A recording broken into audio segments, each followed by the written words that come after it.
मोहतरम हज़रात, सामिईन किराम, अज़ीज़ साथी,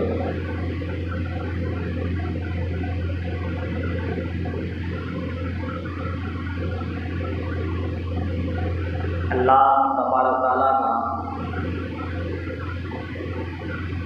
एहसान और उसका फज़्ल व करम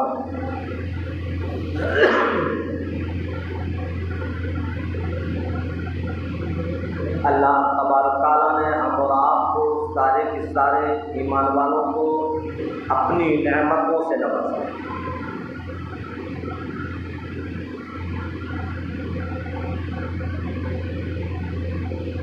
अल्लाह रब्बुल इज़्ज़त बड़ा रहमुर रहीम है।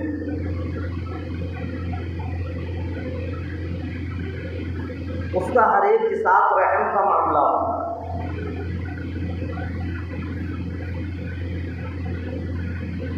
और गफूर रहीम भी है। अगर किसी बंदे से कोई गलती हो जाए, कोई गुनाह हो जाए, कोई खता हो जाए, कोई लग़्ज़िश हो जाए और फिर वो अल्लाह के दरबार में तौबा इस्तिग़फ़ार करे, अल्लाह उसको माफ़ कर दे। बड़ा गफूर रहीम। ये सिर्फ़ और सिर्फ हम और आपकी कमी है जो कि गुनाह करने के बाद हम गुनाहों से तौबाएं नहीं करते, अल्लाह के हुक्मों को तोड़ रहे हैं, अल्लाह की नाफरमानियां कर रहे हैं, अल्लाह के बतलाए हुए रास्ते को नहीं पकड़ रहे, सरकार दो आलम सल्लल्लाहु अलैहि वसल्लम के तरीक़े के मुताबिक ज़िंदगी नहीं गुजार रहे। कैसे हम मुसलमान?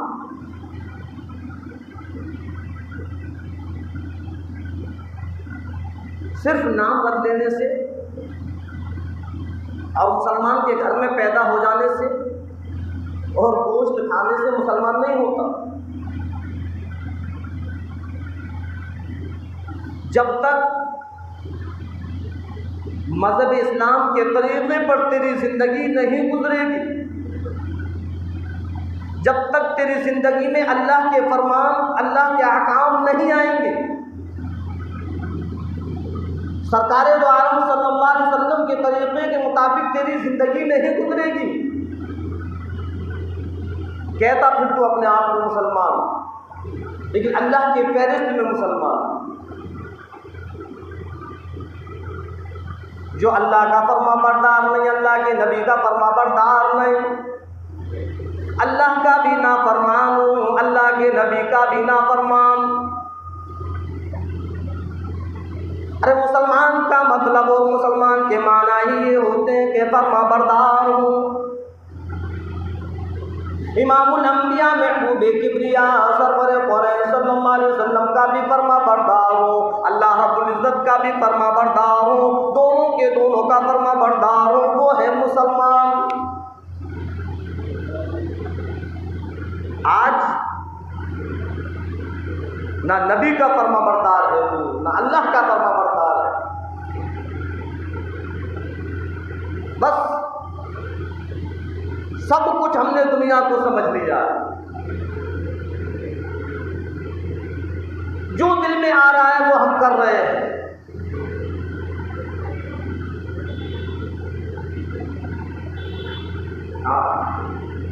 चाहे अल्लाह नाराज हो, चाहे अल्लाह का नबी नाराज हो, कोई भी नाराज हो, हमें इससे कोई मतलब नहीं। बस जो हमारे दिल में आ रहा है वो हम कर रहे हैं।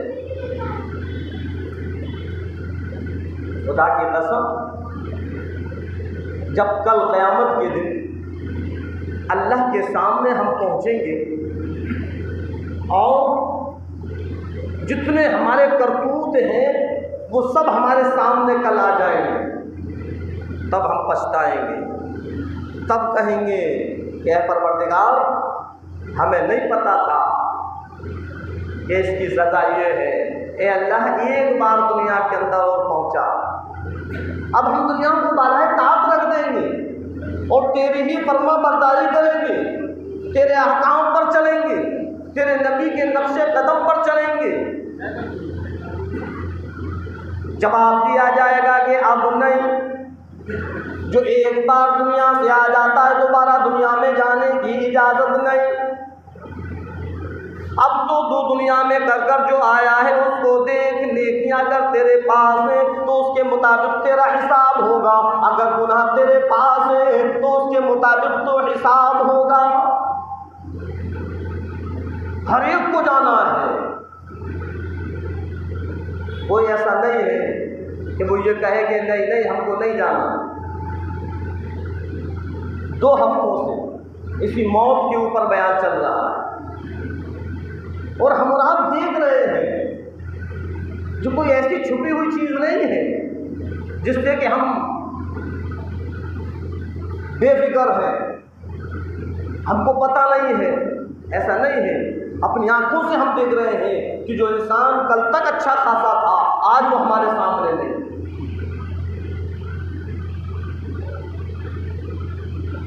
हमें उससे सबक हासिल करना चाहिए। अल्लाह के रसूल इमामुल अंबिया महबूबे किबरिया मदनी करीम सल्लल्लाहु अलैहि वसल्लम ने फरमाया कि कब्रिस्तान जाया करो। आज हमारे अंदर से कब्रिस्तान जाने की आदत खत्म हो गई। हाँ, कब्रिस्तान कब जाते हैं? जब 15 शाबान होती है तब कब्रिस्तान जाएंगे, या हमारे घर का कोई इंसान ख़त्म हो गया तो शुरू में 10, 15, 20, 30, 40 दिन तक खूब जाएंगे और खूब पढ़ेंगे। उसके बाद भूल जाते हैं कहाँ हमारे अब्बा जान है, कहाँ हमारे दादा जान है, कहाँ हमारे भाई जान है, कहाँ कौन सा रिश्तेदार किस जगह है। फिर हमें फुर्सत ही नहीं है कि ला कब्रिस्तान जाए। बस शुरू में चले गए, वो भी एक रस्म अदा करने के लिए। हाँ, इरशाद फरमाया नबी करीम सल्लल्लाहु अलैहि वसल्लम ने कि कब्रिस्तान जाया करो ताकि तुमको मौत की याद ताज़ा हो जाए।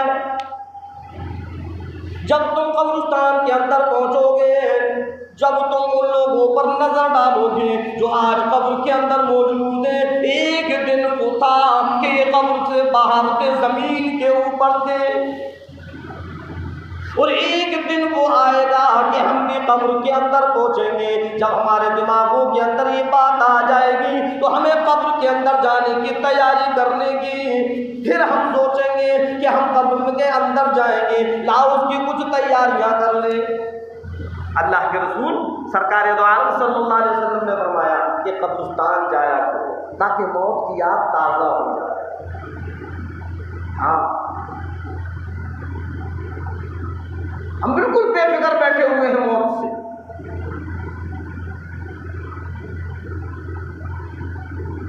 अपनी आंखों से देख रहे हैं। आए दिन हम सुनते हैं कि अच्छा खासा इंसान था, एक्सीडेंट हो गया, खत्म हो गया, अटैक बढ़ गया, खत्म हो गया, वो हमारा बुरा रिश्तेदार सही सालिम था चला गया, वो हमारा बुरा रिश्तेदार चला गया।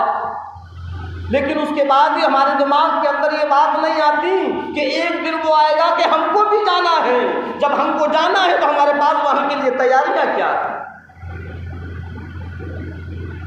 हमने अपने आप को दुनिया में ऐसा उलझा लिया कि हमको फुर्सत ही नहीं है कि कुछ आखिरत की भी फिक्र कर ले, कुछ कब्र की फिक्र कर ले। जब हम कब्र के अंदर पहुंचेंगे, हम होंगे, हमारे अमाल होंगे और कोई चीज नहीं होगी।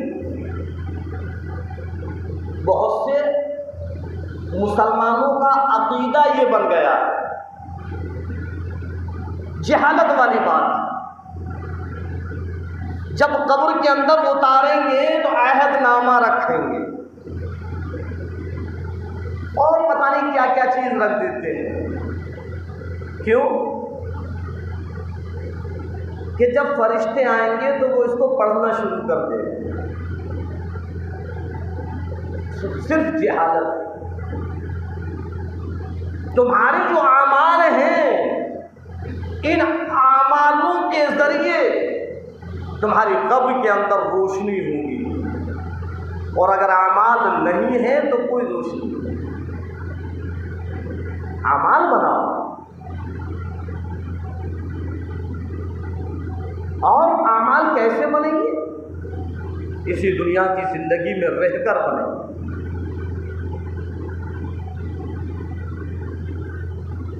एक चीज और बतलाऊं,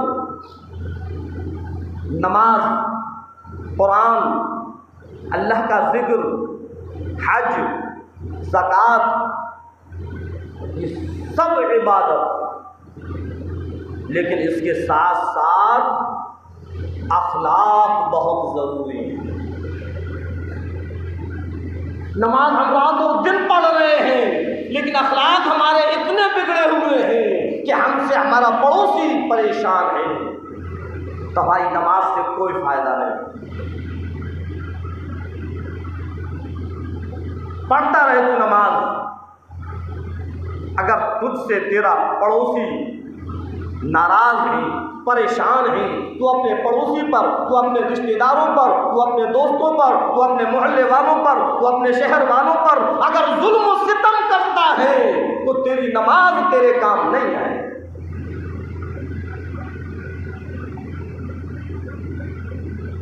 रास्ते में जब तू निकल कर जाता है, गालियों के अंबार इस जबान से निकाल देता है, लोगों की बुराइयां करता फिरता है, चुगलखोरियां करता फिरता है, लोगों को इस जबान से तू सताता है, परेशान करता है, गीबतें करता है। मस्जिद में आकर तू नमाज के अंदर लग जाता है। ए अल्लाह के बंदे, जरा गौर करो, तू नमाज पढ़ने में लगा हुआ है, लेकिन तेरी नमाज से क्या फायदा जब तक कि तेरी जबान महफूज नहीं।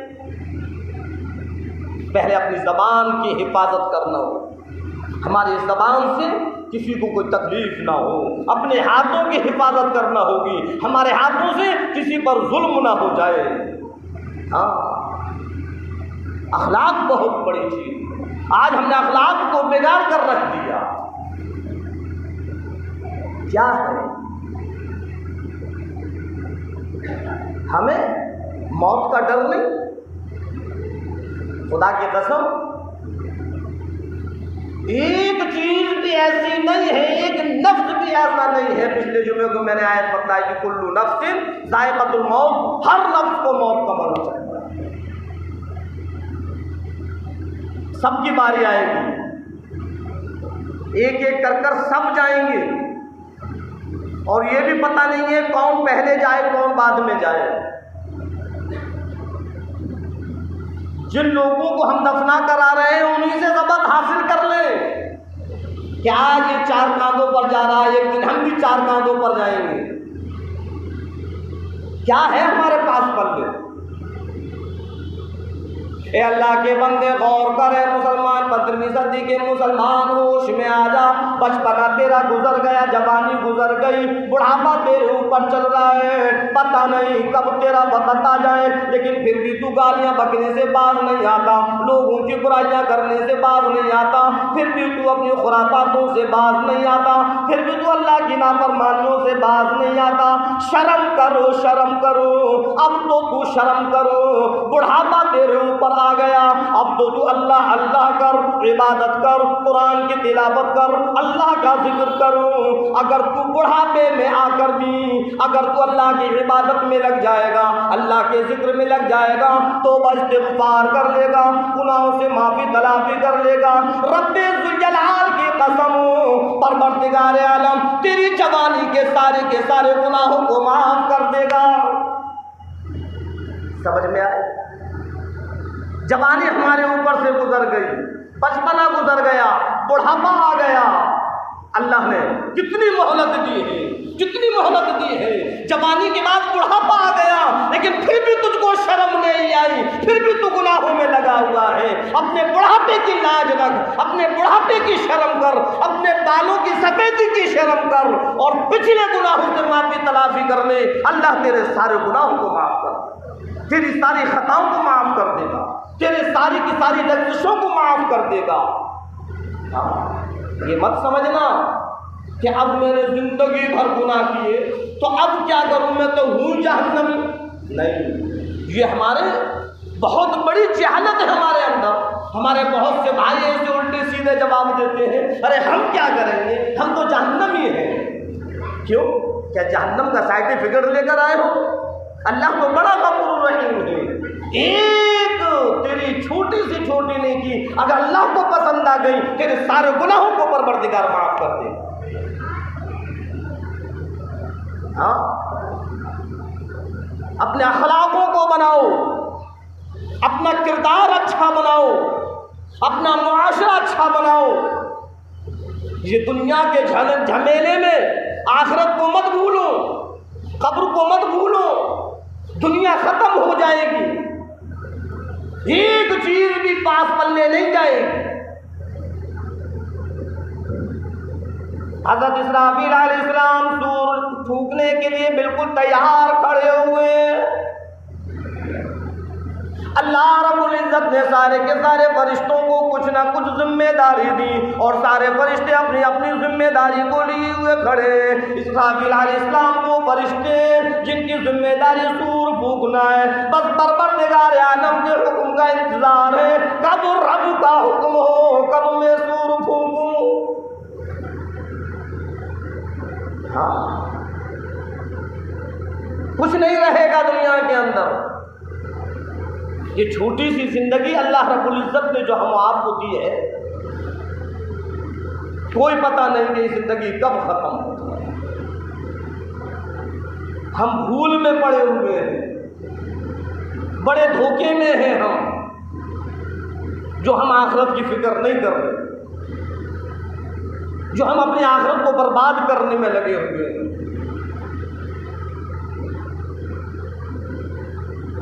फिक्र करो उस आखिरत की कि आखिरत हमारी कामयाब हो जाए।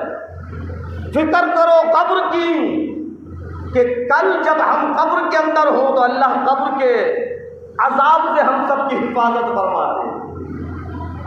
कब्र का मामला भी कोई छोटा मोटा मामला नहीं है। सहाबा किराम के सामने जब कब्र के हालात आते थे, कब्र के वाक़यात आते थे, तो आंखों से आंसू जारी हो जाया करते। आखिरत की पहली सीढ़ी है ये कब्र।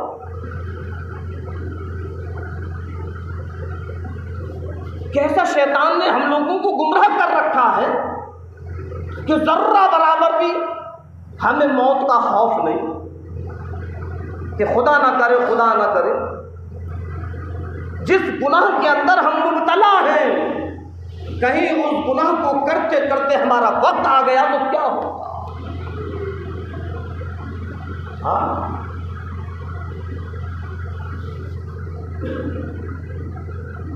अल्लाह की नाफरमानियों में हम लगे हुए हैं। अगर इसी हाल में हमारा वक्त आ गया तो क्या होगा। खुदा की कसम, आज मुसलमान के अंदर बहुत बिगाड़ पैदा, बहुत बिगाड़, और मुसलमान ये कहता है हम परेशान हैं। कभी अपने ऊपर उसने नजर नहीं डाली कि मेरे अमाल ऐसे बन गए जो मेरी परेशानी का सबब बन गए। अमाल बिगड़ गए, हमने अपना किरदार बिगाड़ लिया, अपना मुआशरा बिगाड़ लिया, हमने अपने अखलाक बिगाड़ लिए। नमाज की तरफ हमारा रुख नहीं, हया शर्म बिल्कुल खत्म होती चली जा रही है आज मुसलमान के अंदर से। हाँ, जब कोई फंक्शन होता है, कोई प्रोग्राम होता है, एक वो वक्त था जहां कुछ हया शर्म बातें थी हमारी माँ बहनों के अंदर, हमारी बेटियों के अंदर, और आज ऐसा मुआशरा बिगड़ गया कि जब कोई प्रोग्राम होता है, जब कोई फंक्शन होता है, तो वहीं मर्द भी है, औरत भी है, हमारी बहन बेटियां भी वहाँ हैं, और ऐसे बनाव और श्रृंगार के साथ प्रोग्राम को अटेंड करती हैं कि लोगों की नज़र उन पर पड़ने लगे। बनाव श्रृंगार किसके लिए? शादीशुदा के लिए है। याद रखना मेरी माँ और बहनों, मेरी बेटियों, मैं तुम लोगों को बतलाना चाहता हूँ, जो आज हम प्रोग्रामों के अंदर बन सवर कर जाते हैं और इतने चुस्त और इतने तंग लिबास पहन कर जाते हैं, इतने बारीक लिबास पहन कर जाते हैं, जिससे कि लोगों की नज़र हमारे ऊपर पड़ने लगती है। तरह तरह के हम ब्यूटी पार्लर में तैयार होकर हम प्रोग्रामों को अटेंड करते हैं। खुदा की कसम, किसी कुंवारी लड़की के लिए कोई श्रृंगार नहीं है। अगर बनाव श्रृंगार है तो शादीशुदा के लिए है, वो भी अपने शौहर के लिए। मुआशरा नहीं बिगड़ेगा तो क्या होगा। अब्बा जान को फिक्र नहीं, भाई जान को फिक्र नहीं, हमारी बेटी क्या कर रही है, कहाँ जा रही है। बाप भी बेफिक्र, भाई भी बेफिक्र। जब लोगों की नज़र उस पर पड़ने लगी तब हम परेशान होने लगे कि फलां ने हमारी बेटी को छेड़ दिया, फलां ने हमारी बहन को छेड़ दिया। शर्म नहीं आती तुझको? क्या तेरी नज़र उस वक्त नहीं पहुंची कि तेरी बहन कौन सा लिबास पहन कर निकली, कैसा बनाव श्रृंगार कर कर निकली? क्या तुझको उस वक्त शर्म नहीं आई? क्या तेरी नज़र उस वक्त नहीं पहुंची कि तेरी बेटी जब घर से बाहर निकलती है, गौर कर लेता कि जिस लिबास को पहन कर ये निकल रही है, इतने बनाव श्रृंगार कर कर निकल रही है, तो इस पर तो गैरों की नजर पड़ेगी। घर में निकलने से पहले डांट देता, फटकार देता, उसको वहीं के वहीं रोक देता कि शर्म कर और मेरी बहन तू इस तरीके से मत निकल, तू जरा सा अपनी इज्जत का ख्याल कर, कुछ हया शर्म का ख्याल कर। ना भाई उसको डांटता, ना बेटी को बाप डांटता, बस जिससे जो बन रहा है वो कर रहा, और फिर कह रहे मुआशरा बिगड़ रहा। मुआशरा तो हम और आप बिगाड़ रहे हैं। मुआशरा तो हमारी गलतियों से बिगड़ रहा है। मुआशरा तो हमने अपनी बेहयाई को आम कर दिया। मुआशरा नहीं बिगड़ेगा क्या होगा?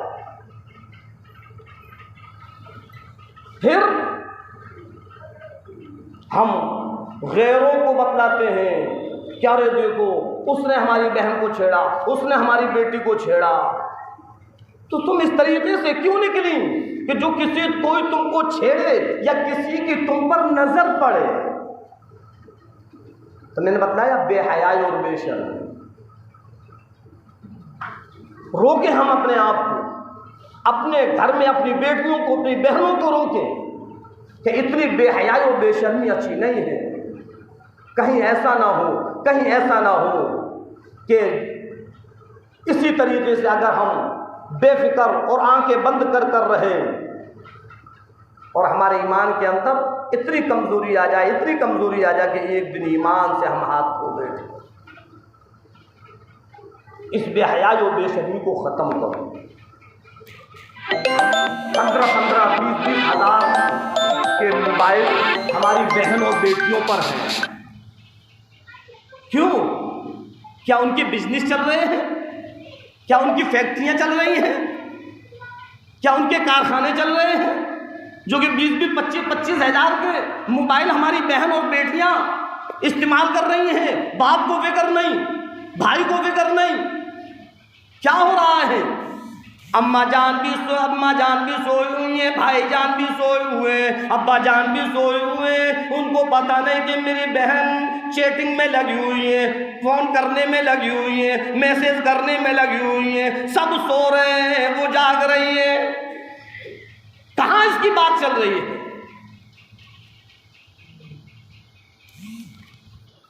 कभी हमने इस पर ध्यान दिया कि मोबाइल से 1-1, 1.5 घंटे लगी रहती है? किससे बात करती है? कौन है ये? जब सर से ऊपर पानी निकल जाता है तब कहते हैं हाय क्या करूं, क्या करूं, क्या करूं। शुरू में हमने उसको डांटा नहीं, शुरू में हमने उसको रोका नहीं। बहरहाल ये टॉपिक अलग चला गया। तो मेरा कहने का मतलब ये था कि हया और शर्म हमने बिल्कुल उठा कर रख दी। मेरी माँ और बहनों, मेरी बेटियों, याद रखना ये दुनिया हमेशा हमेशा के लिए नहीं है। आंख बंद होते ही ये दुनिया साथ छोड़ दी। फिर हमारे साथ क्या मामला होगा उसकी हम फिक्र करें। जब हम कब्र के अंदर रखे जाएंगे, कब्र के अंदर हमारे साथ क्या मामलात होंगे उसकी फिक्र करें। आखिरत में जब अल्लाह के सामने हम पहुंचेंगे और अल्लाह जब हमसे हिसाब व किताब करेगा हम उसकी फिक्र करें। यूं ही मोबाइलों पर जिंदगियों को बिगाड़ो नहीं, बर्बाद मत करो अपनी जवानियों को, अपनी ज़िंदगी के दिनों को।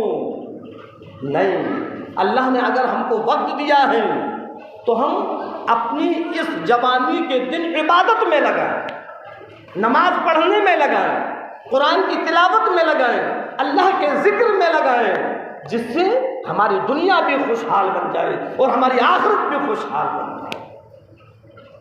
मैंने बताया कि दुनिया तो चंद दिन की है और हज़रत इसराफील अलैहिस्सलाम बिल्कुल तैयार खड़े हुए कि कब अल्लाह का हुक्म हो और कब मैं सूर फूंकूं। और यूँ फरमाया नबी करीम सल्लल्लाहु अलैहि वसल्लम ने, जो मेरे नबी तेरे नबी, सारी की सारी कायनात के नबी, इमामुल अंबिया महबूबे किबरिया सरवरे कौनैन सल्लल्लाहु अलैहि वसल्लम ने फरमाया कि इसराफील अलैहिस्सलाम के सूर फूंकते ही सब कुछ ख़त्म हो जाएगा। ये ज़मीन ख़त्म, आसमान ख़त्म, दरिंद परिंद चरिंद ख़त्म, नदी नाले ख़त्म, पहाड़ ख़त्म, सब ख़त्म हो जाएगा। एक चीज़ भी बाकी नहीं रहेगी। जिस दुनिया में हम लगे हुए हैं ये दुनिया हमारा साथ छोड़ दी। और यूँ फरमाया कि हज़रत इसराफील अलैहिस्सलाम जब सूर फूकेंगे तो सूर फूकने की आवाज़ जब लोगों के कानों में आएगी तो इतनी खूबसूरत, इतनी भीनी भीनी आवाज़ लगेगी, इतनी सुरीली आवाज़ होगी कि लोग उस आवाज़ को सुनने के लिए अपने अपने दरवाज़ों पर आ जाएंगे।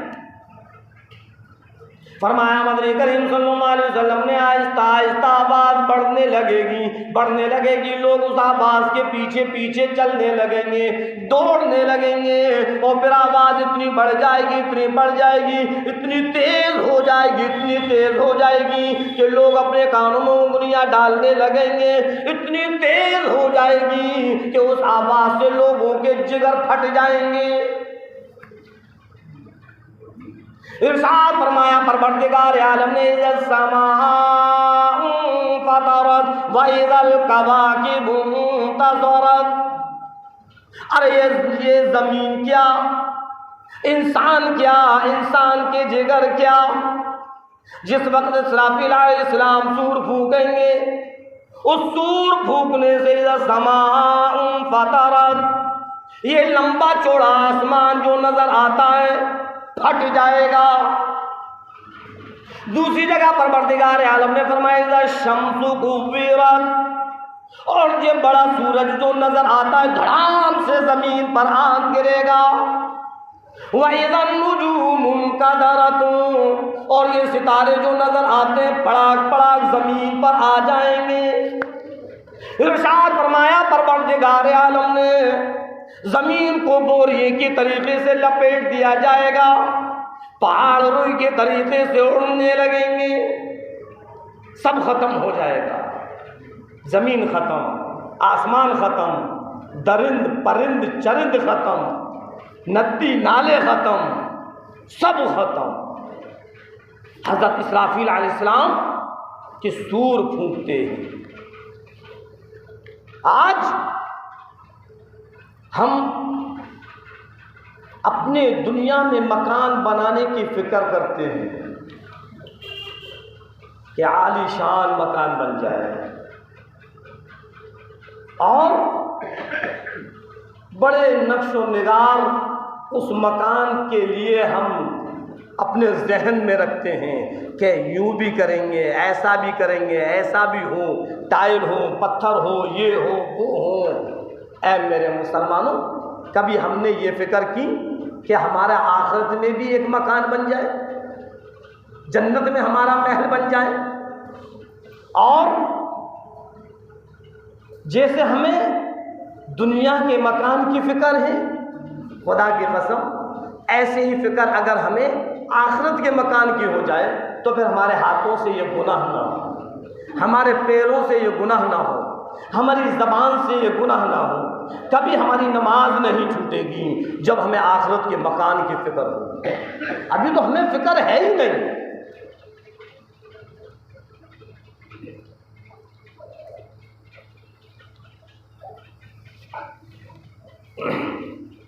मैं ये नहीं कहता कि दुनिया के मकान की फ़िक्र ना हो, फ़िक्र हो, दुनिया में रहना है, मकान भी हो, और अगर अल्लाह ने हमको दिया है तो उम्दा से उम्दा मकान बनाएं, लेकिन मकान में इतना ना उलझ जाएं कि हम आखिरत के मकान को भूल जाएं, हम जन्नत को भूल जाएं, हम कब्र को भूल जाएं। ये दुनिया का मकान, ये दुनिया की फैक्ट्री, ये दुनिया के कारखाने, ये दुनिया का कारोबार, ये दुनिया में रह जाएगा, लेकिन आखिरत वो हमेशा हमेशा के लिए है। आखिरत का मकान हमेशा हमेशा के लिए है, आखिरत का महल हमेशा हमेशा के लिए है, आखिरत की कामयाबी हमेशा हमेशा के लिए है, और उसकी भी फिक्र इसी दुनिया में रहकर करना है।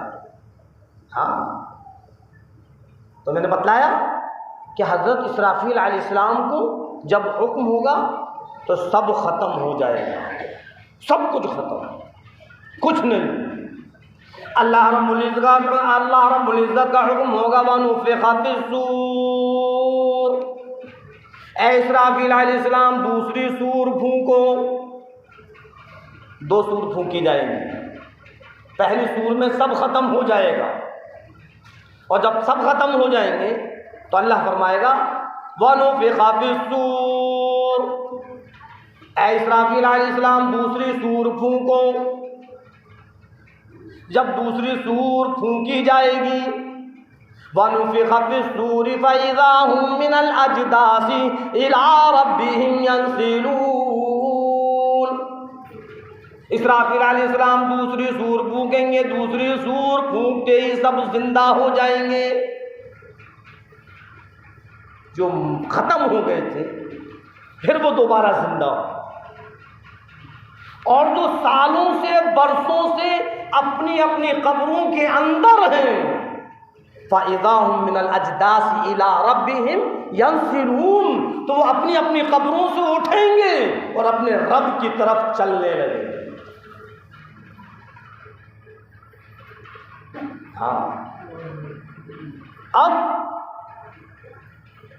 जो सालों से कब्र के अंदर हैं वो भी खड़े हो जाएंगे, और जो सूर फूकने से ख़त्म हो गए थे वो भी आ जाएंगे।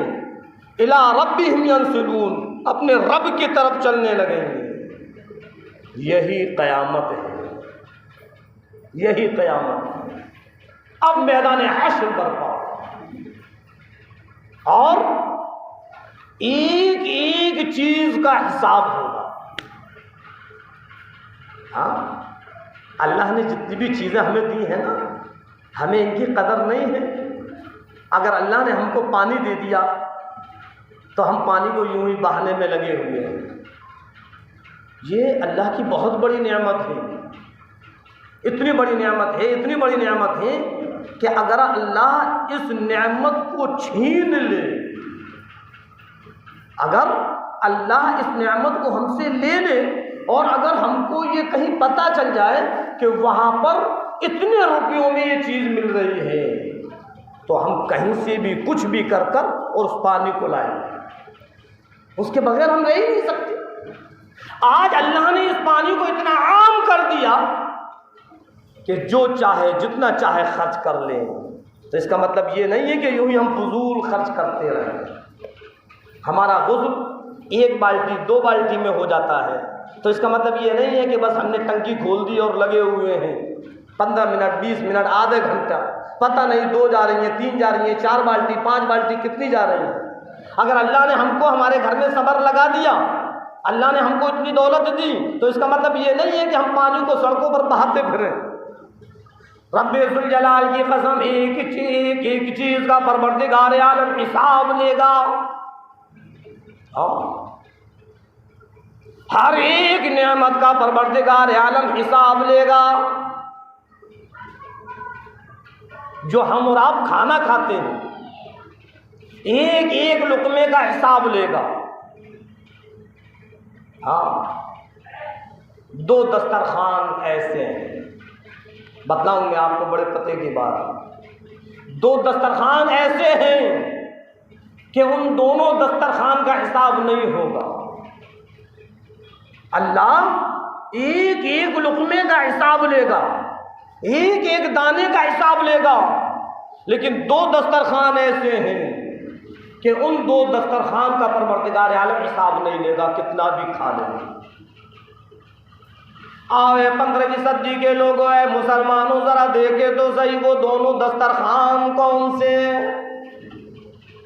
इमामुल अंबिया महबूबे किबरिया मदनी करीम सल्लल्लाहु अलैहि वसल्लम ने उन दोनों दस्तरखान के बारे में बतलाया कि ये दोनों दस्तरखान से परवरदिगार आलम हिसाब नहीं लेगा। इस दस्तरखान पर खाना खाने वाले लोग हिसाब से महफूज हो जाएंगे, कोई खाने का हिसाब नहीं। इरशाद फरमाया मदनी करीम सल्लल्लाहु अलैहि वसल्लम ने कि घर के अंदर पहला दस्तरखान तो ये कि जिस दस्तरखान पर मासूम बच्चा बैठ जाएगा उस दस्तरखान का हिसाब नहीं। बात समझ में आई? हर घर में छोटे छोटे बच्चे होते हैं, हम उनको अलग निकाल के दे देते हैं। अपने घरवाली से कहते हैं पहले इनको खाना खिला दिया कर, सुकून से खाना भी नहीं खा पाता। नहीं, आदत बनाओ कि एक दस्तरखान घर पर लगे और सारे के सारे बच्चे हमारे उस दस्तरखान पर बैठे हुए हों। जितना भी खाना खा लेंगे उस खाने का हिसाब नहीं होगा जिस पर मासूम बच्चा बैठा हुआ होगा। ये तो हर एक कर सकता है, और अगर अल्लाह हिसाब लेगा तो एक एक लुक़मे का हिसाब लेगा। इरशाद फरमाया मदनी करीम सल्लल्लाहु अलैहि वसल्लम ने दूसरा दस्तरखान वो जिस पर आलिम बैठा होगा,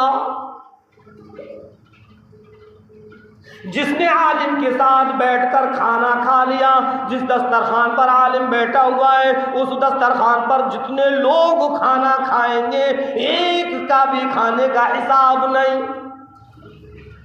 ये दो दस्तरखान ऐसे हैं जिन पर अल्लाह हिसाब नहीं देगा। तो अब एक दस्तरखान जो आलिम का दस्तरखान है, अगर हम अपने दस्तरखान पर किसी आलिम को नहीं बिठा सकते तो कम से कम इतना तो कर सकते हैं कि अपने दस्तरखान पर अपने छोटे बच्चों को बिठा सकते हैं। जब उस दस्तरखान पर बैठकर छोटे बच्चे हमारे साथ खाना खाएंगे तो अल्लाह उसका हिसाब नहीं देगा। और आज मुसलमान के अंदर से दस्तरखान बिछाने की आदत खत्म हो गई, दस्तरखान बिछाने की आदत ही खत्म हो गई। एक इस कोने पर बैठकर खा रहा है तो एक उस कोने पर बैठकर खा रहा है, तो कोई बेड पर बैठकर खा रहा है तो कोई कुर्सी पर बैठकर खा रहा है। घर में 4 फर्द हैं, चारों अलग अलग बैठे हुए हैं, कोई दस्तरखान नहीं है। किसी के हाथ में रोटी है, उस पर सब्जी रखी हुई है, बस वो उसी में लगा हुआ है। किसी ने प्लेट में रोटी रख ली और सब्जी रख ली, उसी में लगा हुआ है। दस्तरखान की अहमियत खत्म हो गई। हमने अपने घर से दस्तरखान को निकाला, अल्लाह ने घर से बरकत को खत्म कर दिया। हाँ, आदत बनाओ ऐ 15वीं सदी के मुसलमानों, आदत बनाओ घर में जब भी खाना खाएं दस्तरखान पर खाएं।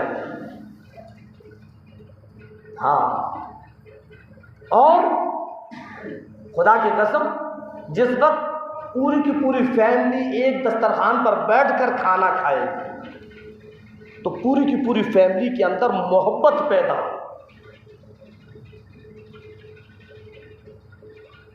जितने एक दस्तरखान पर बैठकर खाना खाएंगे, 1 दिन 2 दिन 3 दिन 4 दिन 5 दिन हफ्ता महीना साल, जब एक ही दस्तरखान पर हम बैठकर खाने लगेंगे तो मोहब्बतों के अंदर इजाफा होने लगेगा, मोहब्बतें बढ़ जाएंगी।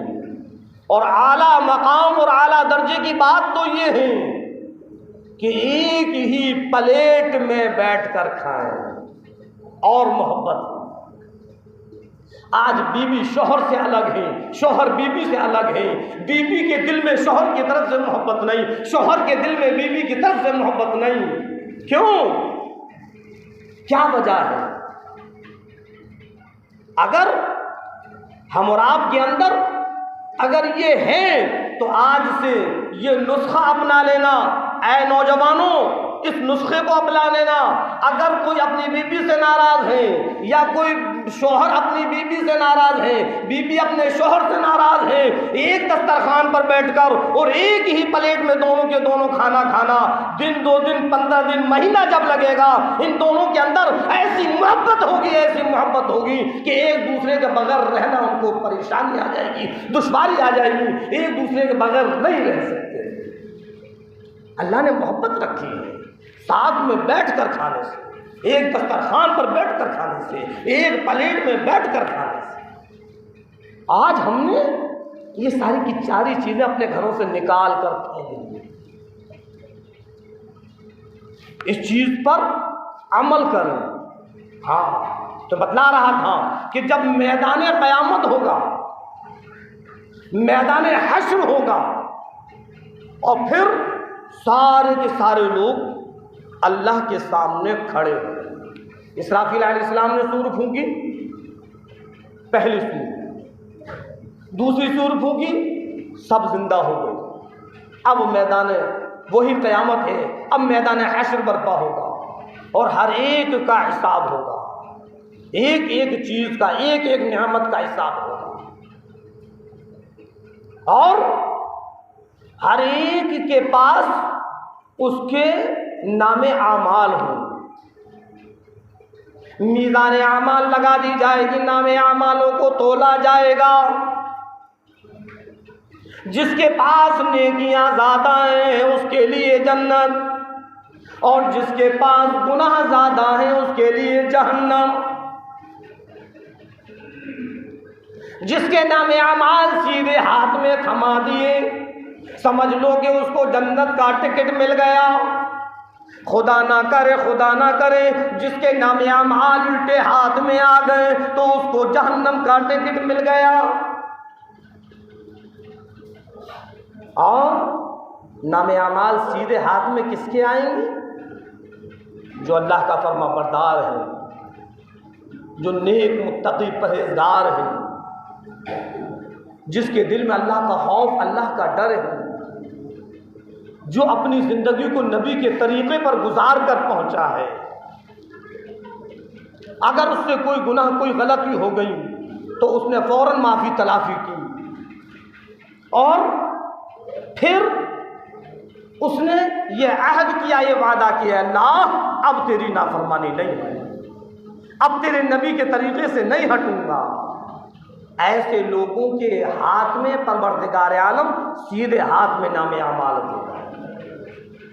और जिनको आखिरत की फ़िक्र नहीं, जो दुनिया में लगे हुए हैं, झूठ, मक्कारी, अय्यारी, फरेबी, बुराइयाँ, गीबतें, शराबखोरी, हरामखोरी, ज़िनाकारी, लोगों के ऊपर जुल्म और सितम ढाना जिसकी आदत बन गई है, ऐसे लोगों के हाथों में उल्टे हाथ में नामे अमाल हो और ये पता चल जाएगा कि ये जन्नती है और ये जहन्नमी है।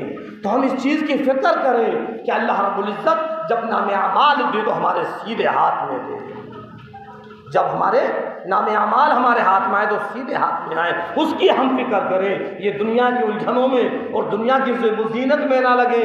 दुनिया आँख बंद होती ख़त्म हो जाएगी। हम आखिरत की फिक्र करें, अल्लाह हमारी आखिरत को बना दे। अल्लाह रब्बुल इज़्ज़त